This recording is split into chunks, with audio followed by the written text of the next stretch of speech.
Hey everyone, welcome. My name is Rita Park, and you are watching and listening to In Response interviews with intriguing internalizers.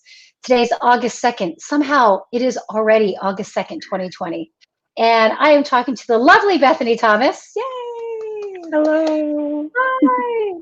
Bethany and I are both in Chicago, Illinois. And to put some context to what we're doing, we are still in this very mysterious and amorphous health pandemic with the COVID-19 virus. It's changing and growing and shape shifting on us. And we're still very much in this fight for racial equality and just justice in general in America. And Bethany and I know each other we did a reading together, but we kind of knew each other before because I feel like she's like very, very a big presence in Chicago with like Bethany is one of these talented people that can do music, musical theater, or just straight up acting. She's a songwriter. And we're really excited today. We're going to talk about some new music she has coming out really soon. And she wears a lot of hats. So, yay, welcome, Bethany. Hi. Can I actually say like how I might have told you the story before, but like how I knew who you were like for years and Yeah, years, yeah. just because you're Miss Mia, the host of Chicago, which if anybody does not know what I'm talking about, was like a public access television dance program for like toddlers that my friends and I would frequent, even though we did not own toddlers. Like, we would just go there because there'd be a band playing that we liked. That is So, so. but I thought you were super cool. Oh my gosh. And then when we met at Chicago Dramatist, I was like, I didn't know Bethany Thomas. Oh my God, Bethany Thomas is She's here. that grown woman that came to the children's dance show all the time. Oh, Bethany, you and like 100 other freaks. It was good. I'm so glad to have you there. Are you kidding? But that's okay because all of us like souls, we find each other, right? Yeah. And I don't believe in coincidences. So we did a reading together, and I remember doing when we were at Chicago Drama to do the reading, and there was another actor there who was like, I don't think you'd ever met him before. He was another big fan. He was like, I've been a fan of yours. You've got a great singing voice. And I was like, we're all here in this room together. Wow, look at these people. So impressive. I love those kinds of rooms where it's always like a reading or something like that too, where it's just this new work and it's like, we just got to get some voices to say these words out loud and see what's up. And you look around the room and you're like, that person is a legend. And I am in the room with that. Like, I had never like met Marianne Thebus in my whole life. And then one day I ended up just doing like a reading with her. Like, I feel like she even like played like my mom. It was like a weird thing. And I was like, this has never, how, okay, now we're here. Isn't that And it amazing? only lasts a couple of days and then it's gone forever and you might forget who they are the next time you see them, but it's still there. It's still there. And for people who don't know, Marianne Thebus is this legendary actress. I think she's in her 80s now, right? Yeah, I feel I maybe mean, even 90s. I don't even, maybe she's like the second oldest when like r- Nussan's like the oldest. It doesn't matter, but right. yes, yes. It She was, is. but those random things, I love those kinds of rooms. And I was happy to be in that room with you a few years ago Yay. when we did that. Yeah. Well, thanks. So I reached out to you specifically to have this intimate conversation live streamed, and also that's going to be a podcast because I feel like you wear so many hats and you are an artist, and you happen to be a Black woman despite all the talent, or it's all inclusive, I guess. So I feel like you have a lot of perspective you can share with us with what's going on now. So first, let's well, I do want to see if there's anything else you'd like us to know about you now, and then after that, if you could describe what your outside world looks like to you now, and then let's hear what your internal response is to all that. I'm about to celebrate my 20th year in Chicago this month. And I feel really comfortable where I am right now, like where I live and the neighborhood community that I am a part of right now. And it feels very right. I have friends that most have not been here as long as that, I guess, but I have some friends that have to leave the city now because no work and like, moving back in with your parents or just somewhere cheaper or time to raise your family somewhere that's just more sustainable. And it's been sad, but I get it. I really do get it. And it feels weird to be so comfortable sometimes where I am and really enjoying it and hopefully sending gratitude out and, paying it forward. But that's something about my outside location and where I am right now. I think like I feel really actually kind of good, and I feel like I'm in a position to thrive a bit with the things that I'm working on. But there is this like layer of almost like guilt on top of it, just kind of like there's people struggling in ways that they've never had to struggle before. And I feel like that's kind of passed me by for the moment being. Hi. Hi. Wow. Thank you for sharing all that. I'm sorry that you're sad losing some of your community, because we now more than ever, right? We need this feeling of togetherness and community. We have this weird digital ability to connect with people. It's not the same, but I hope that that can help you with your peeps. Yeah, no, it's, I mean, everything is just, we're figuring out different ways to connect. That's how it is. That's just what it is. I think that's what it's going to be for a while. And that's okay. I mean, the future is still coming, and that's what we have to do. So we'll do it. That's right. Yeah. See, oh no, there we go. Sometimes okay. it freezes. Technology, it's the world. We can, keep doing it. All Yeah. part of the game. All part of the game. Let me take a pause here. We got some Reenie Queenie saying hi to you, and we had JM Hi. saying hi as well.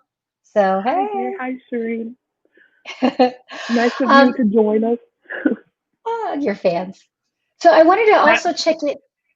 I'm sorry? What's that, babe? Go ahead. Okay. I also wanted to check in with you about, I'm glad that you're feeling comfortable, because there's a lot of stimulus to be uncomfortable. Like we've got the threat of this health pandemic. And we also have this struggle for racial justice, to where I feel like specifically Black women are in the spotlight a lot, not more now than ever before. Do you have any response to that? I think that I feel like I've been trying, well, I'm feeling that I have a little bit more perspective right now, and maybe vocabulary to feel confident about expressing things that might be very specific to my own experience. Whereas in the past, there's been a lot. I think you just let a lot of things slide because you're not the focus, or you're not trying to pull focus in a wrong way, I guess. So I guess now I'm seeing a lot more Black women with platforms and people ready to listen, and some people trying to be convinced to listen, so it's I feel like I overthought and really tried to be very careful about what I said before. And now, even with this new idea where it's like, you're listening, I can actually let it all out. It is kind of like, I actually be very, very, very, very, very careful about the way I let it out, and very specific and very deliberate, and really, really understand and stand behind the words that I say, because people are listening. That's been kind of, I feel like that's been sort of my journey as an artist anyway, especially since I started, calling myself a songwriter, on top of a singer, because that's there's a lot of years and a lot of songs that aren't going to see the light of day because it was just like, what words actually make sense as they're coming out of my brain. And it took a while to get things together that made enough sense to share. And now I feel like there's a little bit, it's an exciting layer, but it is another layer of just kind of like, oh, people actually were paying attention. I need to make sense and say something, even if it's just saying, I want to sing about, love, or, like, I just feel like things need to be a little bit more deliberate now instead of just tossing things and throwing things at the wall and seeing what sticks.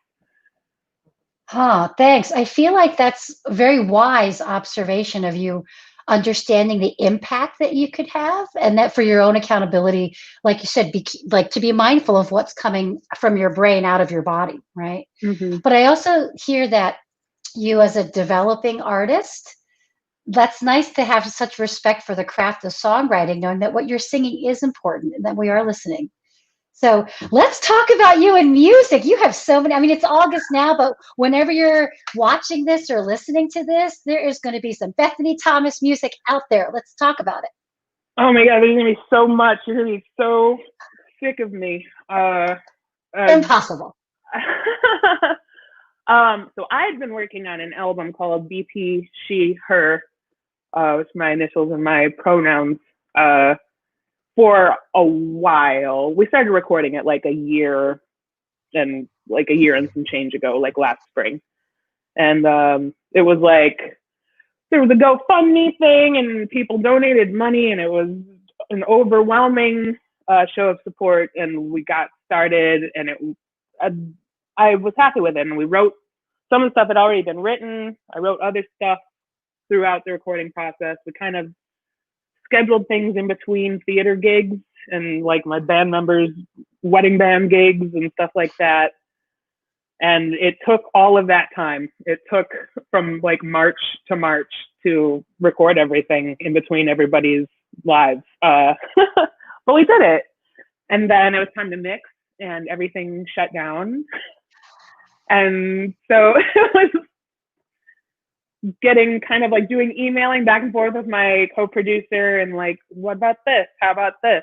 And like, I really got to kind of sit with all of the material in some different contexts. And I didn't make any big changes to what I had already wanted, like my vision had already been, but I think I got some new appreciation for some of it.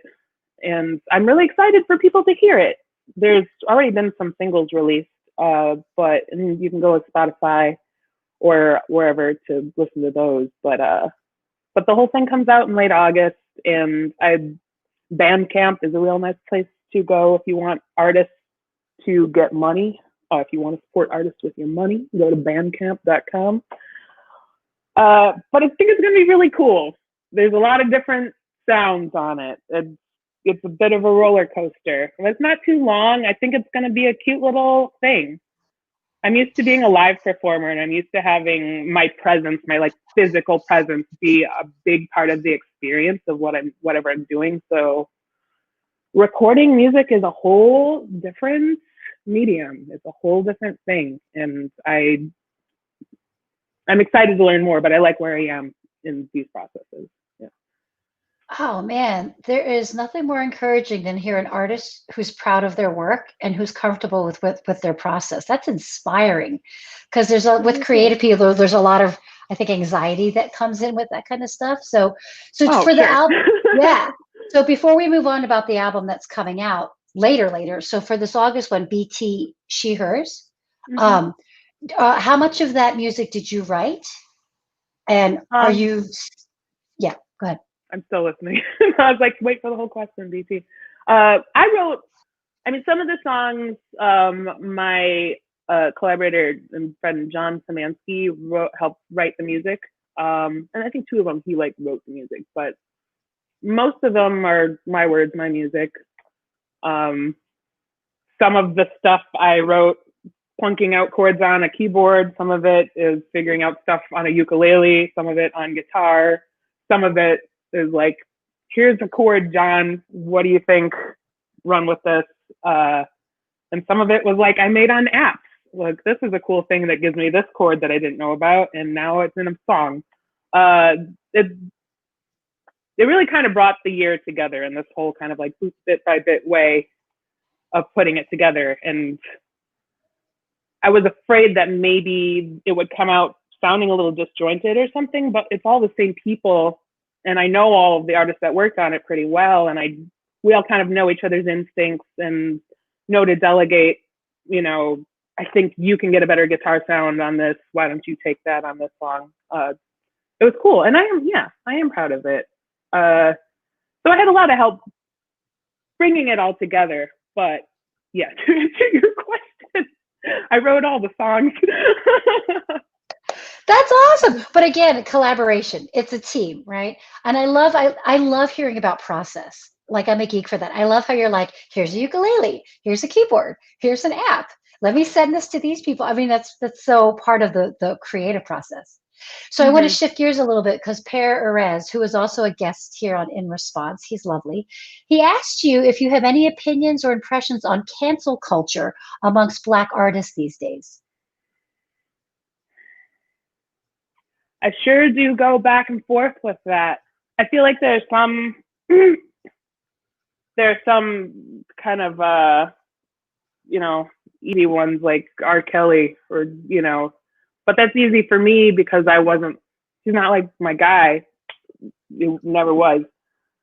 I think about Michael Jackson a lot, who was my guy, and it's the idea of like having to reconcile that you are a person that changed music and kind of the world and also a pedophile.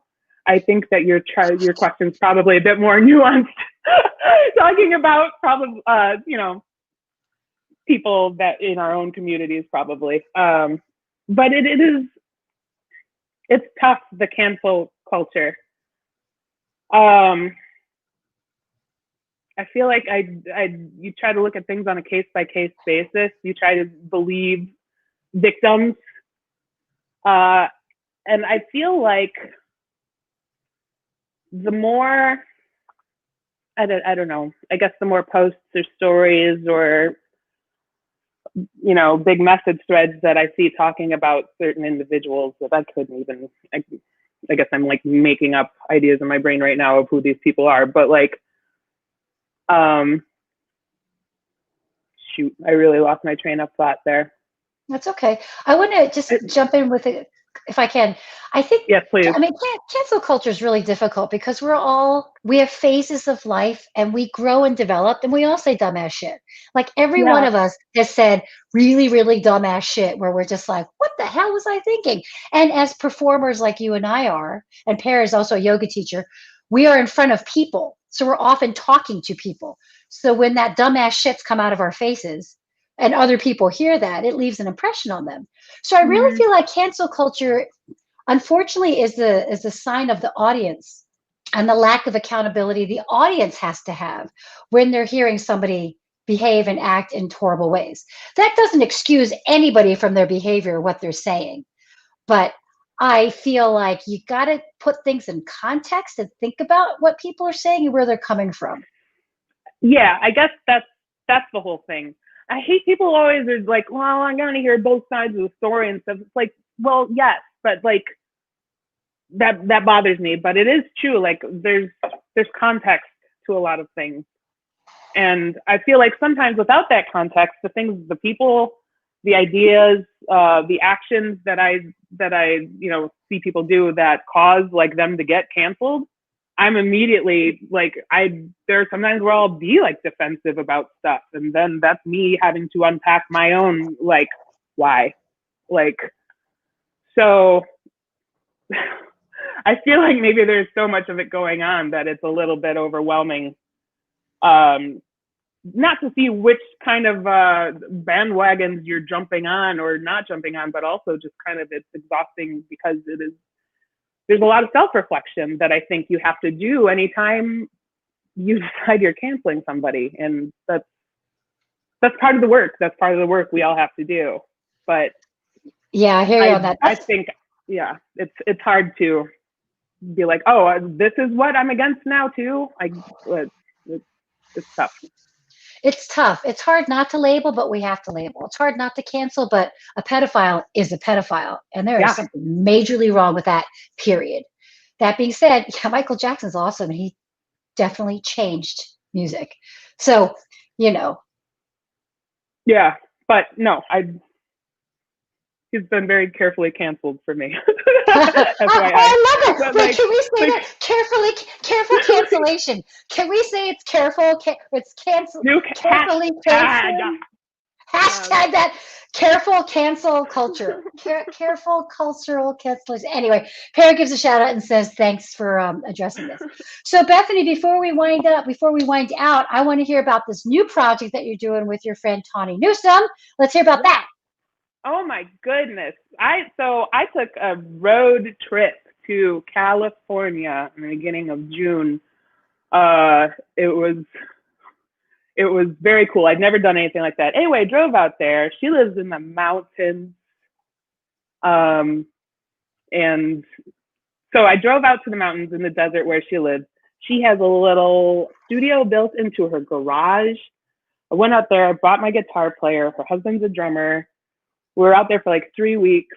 We wrote and kind of recorded like 7 songs together that are really, I think we're all really in the mindset of just like, this is where we are, this is when we are, what will this inform? Like, what songs are going to come out of us all being in the middle of this desert, in the middle of a pandemic, all feeling lonely in different ways, all feeling happy in different ways about things, and being worried in about different things. And I think it all came together very, very interesting ways. We're mixing it and kind of doing like Google Chat sessions right now with our producer in Chicago and piecing it together. I think it'll be out in the fall. It's gonna be nuts. I think it's a cool step forward from the album that I'm releasing, a month earlier, and a very cool step forward for Tawny, who's been like, we've done the Four Lost Souls stuff together. We've been singing together for over 10 years. There's so much music between us, but she's been very much on like the podcast and comedy and television stuff right now, and I know that she was really, really aching to dig into a music project that was hers and not like lending her voice to somebody else's thing. So yeah, we had a crash course in how to make an album kind of by ourselves in the middle of nowhere. And I'm really proud of her. I'm proud of me. I'm proud of everybody involved, because we all kind of stepped out of our comfort zones from what we're usually doing in a studio and tried to push it further. And I think it's going to pay off. We're excited about it. So, yeah, we'll see. Oh my gosh, that's great. You are such a grounded and like embodied artist. Again, I love hearing about, thanks for sharing the process. So it's something that I'm going to think about. We can all think about, like, people who are out of their comfort zones, right? In a desert, in the middle of a health pandemic, you're mixing it over like Google Meet together, whatever. Like, the conditions that this piece of art is being created under are really interesting and something we can all relate to. So I can't wait to hear that. And it makes me feel so warm that you're proud of yourself and that you say that. I'm proud of you too. I think that everything you're saying is wonderful. Thank you. It's nice to have good feelings sometimes. Not that thank you. That's what I mean to say. Thank you. You're awesome. Well, thanks so much. We're at about time. So thank you so much for watching, everybody. Thank you, Bethany Thomas. This was a great talk. It went by really fast. You have a lot of really cool things to share. Thank you. Thanks. This was really nice. And it's lovely to hear your voice and see your face, Mia. Yes. Oh, thanks. So friends, thanks for watching In Response, Interviews with Intriguing Internalizers. If you're interested in supporting me and my team putting this video series out, and especially into a podcast soon, you can support us at patreon.com/Mia Park. And Bethany, I got my Patreon page going. So Bethany, you take care. It's good to see you. Thank you. You too. Later. Okay. Bye, everyone.